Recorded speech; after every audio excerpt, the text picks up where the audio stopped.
साथियों, आज 23 मार्च है और आज हम हमारे क्रांतिकारी शहीद आजम भगत सिंह, राजगुरु और सुखदेव के शहादत दिवस पर उनको याद कर रहे हैं। पूरे देश में भगत सिंह का नाम बहुत जोरों शोरों से लिया जाता है।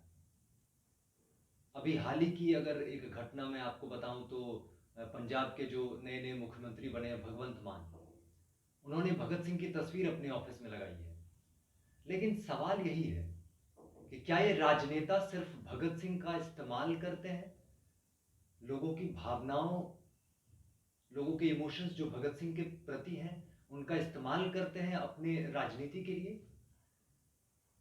या सच में वो भगत सिंह के विचारों को मानते हैं और वैसा ही बर्ताव करते हैं और जनता में भी भगत सिंह के विचारों को फैलाते हैं। ऐसा बिल्कुल नहीं है। ये तमाम राजनेता सिर्फ भगत सिंह का नाम लेते हैं अपनी राजनीति करने के लिए, क्योंकि ये जानते हैं कि अगर भगत सिंह के विचार जनता तक पहुंच गए तो ये इस राजनीति में जो इन्होंने गंध फैला रखी है ना, वो ज्यादा देर तक टिकेगी नहीं। तो हमको जानना चाहिए कि भगत सिंह सोचते क्या थे, भगत सिंह क्या महसूस करते थे, भगत सिंह कैसा समाज चाहते थे, भगत सिंह तमाम विषयों पर क्या सोचते थे, समाज कैसा हो उसके बारे में भगत सिंह की क्या कल्पनाएं थी, क्या क्या विचार थे, क्या सोच थी भगत सिंह की, धर्म पर क्या भगत सिंह सोचते थे, ईश्वर के बारे में भगत सिंह का क्या कहना था। एक बहुत छोटी सी किताब है भगत सिंह की, मैं नास्तिक क्यों हूं। उसमें भगत सिंह ने साफ साफ जो है वो धर्म और ईश्वर पे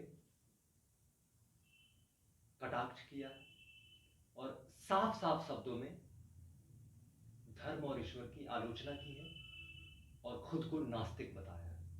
तो आइए भगत सिंह की किताब को हम पढ़ते हैं और जानते हैं कि भगत सिंह सच में क्या सोचते थे धर्म और ईश्वर के बारे में।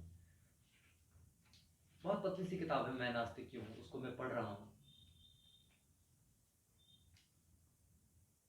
ये जो लेख है भगत सिंह का, 27 सितंबर 1931 को द पीपुल्स अखबार में छपा था, मैं नास्तिक क्यों हूं के नाम से।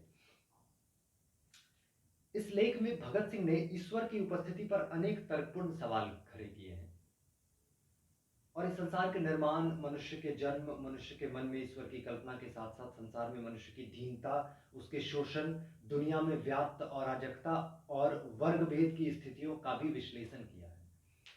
यह भगत सिंह के लेखन के सबसे चर्चित हिस्सों में रहा है।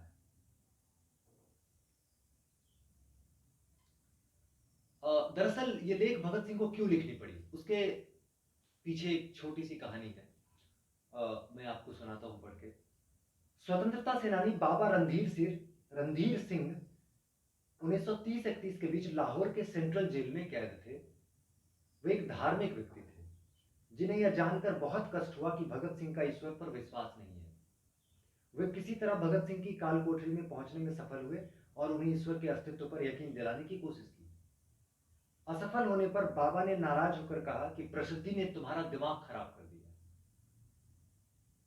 तुम अहंकारी बन गए हो, जो कि एक काले पर्दे की तरह तुम्हारे और ईश्वर के बीच खड़ी है। इसी टिप्पणी के जवाब में भगत सिंह ने यह लेख लिखा था।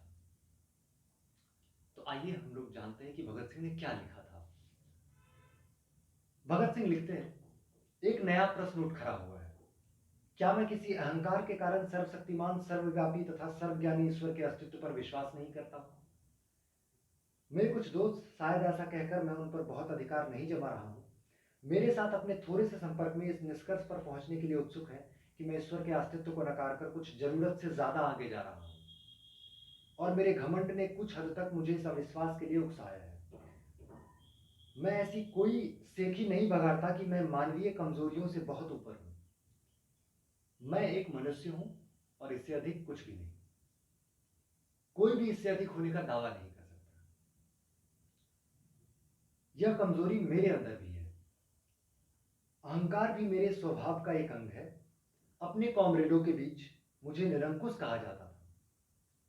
यहां तक कि मेरे दोस्त श्री बटुकेश्वर दत्त भी मुझे कभी कभी ऐसा कहते थे।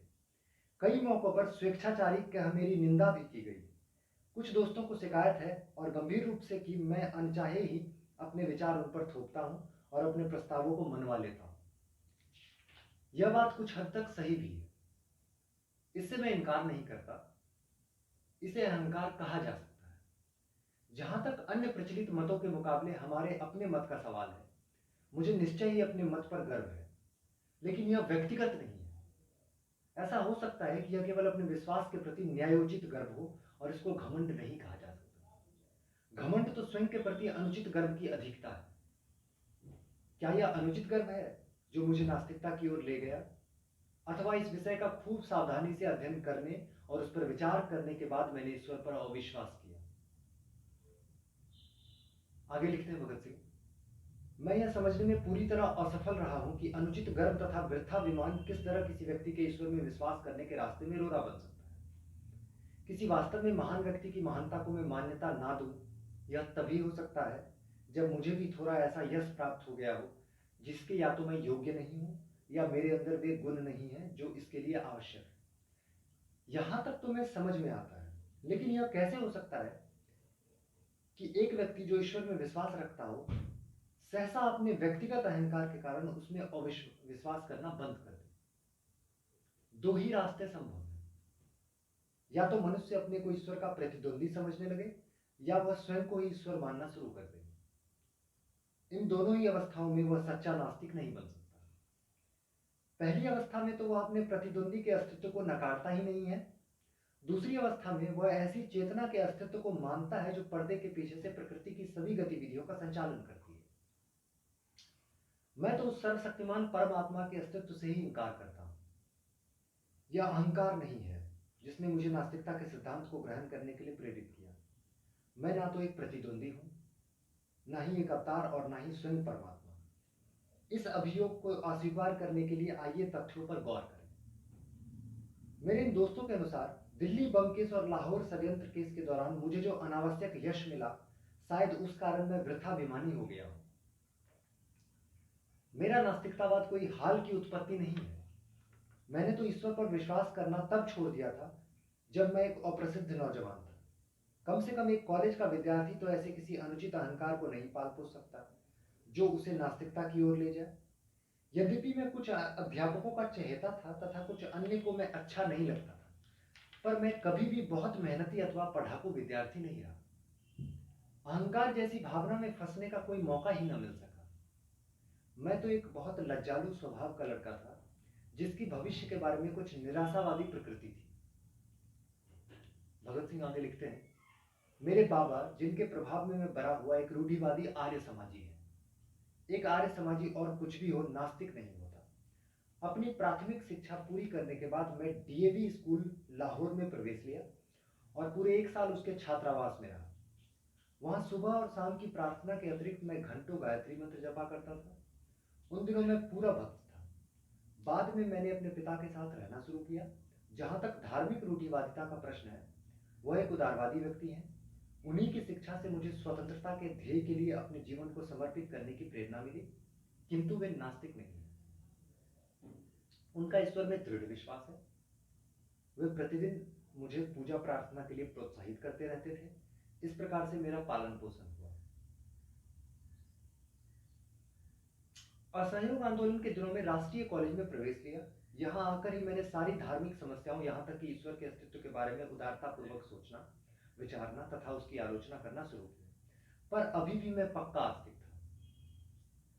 उस समय तक मैं अपने लंबे बाल रखता था। यद्यपि मुझे कभी भी सिख या अन्य धर्मों की पौराणिकता और सिद्धांतों में विश्वास न हो सका था, किंतु मेरी ईश्वर के अस्तित्व में दृढ़ निष्ठा थी। बाद में मैं क्रांतिकारी पार्टी से जुड़ा। वहां जिस पहले नेता से मेरा संपर्क हुआ, वे तो पक्का विश्वास न होते हुए भी ईश्वर के अस्तित्व को नकारने का साहस ही नहीं कर सकते थे। ईश्वर के बारे में मेरे हठपूर्वक पूछते रहने पर वे कहते, जब इच्छा हो तब पूछ लिया करो। यह नास्तिकता है जिसमें साहस का अभाव है। दूसरे नेता जिनसे मैं संपर्क में आया, पक्के श्रद्धालु आदरणीय कॉमरेड सचिंद्र नाथ शान्याल, आजकल काकोरी षड्यंत्र केस के सिलसिले में आजीवन कारावास भोग रहे हैं। उनकी पुस्तक बंदी जीवन ईश्वर की महिमा का जोर शोर से गान है। उन्होंने उसमें ईश्वर के ऊपर प्रशंसा के पुष्प रहस्यात्मक वेदांत के कारण बरसाए हैं। 28 जनवरी 1925 को पूरे भारत में जो दी रिवॉल्यूशनरी पर्चा बांटा गया था, वो उन्हीं के बौद्धिक श्रम का परिणाम है। उसमें सर्वशक्तिमान और उसकी लीला एवं कार्यों की प्रशंसा की गई है। मेरा ईश्वर के प्रति अविश्वास का भाव क्रांतिकारी दल में भी प्रस्फुटित नहीं हुआ था। काकोरी के सभी 4 शहीदों ने अपने अंतिम दिन भजन प्रार्थना में गुजारे थे। रामप्रसाद बिस्मिल एक रूढ़िवादी आर्य समाजी थे। समाजवाद तथा साम्यवाद में अपने बृहद अध्ययन के बावजूद राजेंद्र लाहिड़ी उपनिषद एवं गीता के श्लोकों के उच्चारण की अपनी अभिलाषा को दबा न सके। मैंने उन सब में सिर्फ एक ही व्यक्ति को देखा जो कभी भी प्रार्थना नहीं करता था और कहता था कि दर्शन शास्त्र मनुष्य की दुर्बलता अथवा ज्ञान के सीमित होने के कारण उत्पन्न होता है। वह भी आजीवन निर्वासन की सजा भोग रहा है, परंतु उसने भी ईश्वर के अस्तित्व को नकारने की कभी हिम्मत नहीं की। इस समय तक मैं केवल एक रोमांटिक आदर्शवादी क्रांतिकारी था। अब तक हम दूसरों का अनुसरण करते थे, अब अपने कंधों पर जिम्मेदारी उठाने का समय आ गया था। यह मेरे क्रांतिकारी जीवन का एक निर्णायक बिंदु था। अध्ययन की पुकार मेरे मन के गलियारों में गूंज रही थी। विरोधियों द्वारा रखे गए तर्कों का सामना करने योग्य बनने के लिए अध्ययन करो, अपने मत के पक्ष में तर्क देने के लिए सक्षम होने के वास्ते पढ़ो। मैंने पढ़ना शुरू कर दिया। इससे मेरे पुराने विचार व विश्वास अद्भुत रूप से परिष्कृत हुए। रोमांस की जगह गंभीर विचारों ने ले ली। न और अधिक रहस्यवाद, न ही अंधविश्वास, यथार्थवाद हमारा आधार बना। मुझे विश्व क्रांति के अनेक आदर्शों के बारे में पढ़ने का खूब मौका मिला। मैंने अराजकतावादी नेता बकुनिन को पढ़ा, कुछ साम्यवाद के पिता मार्क्स को, किंतु अधिक लेनिन, ट्रॉट्स्की व अन्य लोगों को पढ़ा जो अपने देश में सफलतापूर्वक क्रांति लाए थे। वे सभी नास्तिक थे। बाद में मुझे निरलंब स्वामी की पुस्तक सहज ज्ञान मिली। इसमें रहस्यवादी नास्तिकता थी। 1926 के अंत तक मुझे इस बात का विश्वास हो गया कि एक सर्वशक्तिमान परमात्मा की बात, जिसने ब्रह्मांड का सृजन, दिग्दर्शन और संचालन किया, यह कोरी बकवास है। मैंने अपने इस अविश्वास को प्रदर्शित किया। मैंने इस विषय पर अपने दोस्तों से बहस की। मैं एक घोषित नास्तिक हो चुका था। तो भगत सिंह ये साफ शब्दों में स्पष्ट कर रहे हैं कि वो कैसे नास्तिक बने, उनके नास्तिक होने की क्या प्रक्रिया रही। तो उन पे जो मिथ्या आरोप लगाए गए थे उसका भगत सिंह ने खंडन किया और जो सत्य उनके जीवन में नास्तिकता के रूप में आई थी उसका उन्होंने इस लेख में वर्णन किया।